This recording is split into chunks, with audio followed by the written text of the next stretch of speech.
گھریلو ناچاکیاں ہو جاتی ہیں. بعض اوقات کچھ لوگ اپنی بیویوں کو گالیاں دیتے ہیں. ایسے روز کیس آتے ہیں, وہ بات کرتے ہیں کہ وہ اتنا غصے میں آ جاتے ہیں کہ اس بیچاری کو گالیاں دینا شروع کر دیتے ہیں, چونکہ وہ کمزور ہے. دو کمزوروں کے بارے میں اللہ سے ڈرنے کی تلقین کی گئی ہے, ایک غلام اور ایک بیوی. یہ بیچاری بھاگ کے جا نہیں سکتی. پھر غریب ماں باپ کی بیٹی ہو, سسک سسک کے رشتہ ہوا ہو, اور باقی بہنیں جوان گھر بیٹھی ہوں, ان کا رشتہ ہو نہ رہا ہو, تو یہ بھی گھر جا کے بیٹھ جائے؟ کبھی نہیں بیٹھے گی.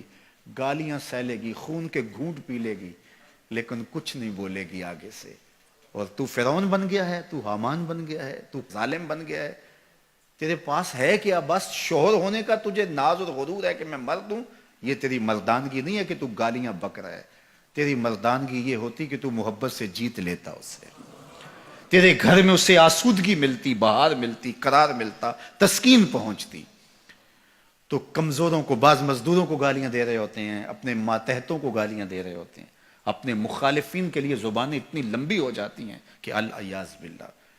تو میں آپ سے یہ کہتا ہوں, یہ منبر و محراب کا سبق ہے, یہ رسول اللہ کا دیا ہوا دین ہے.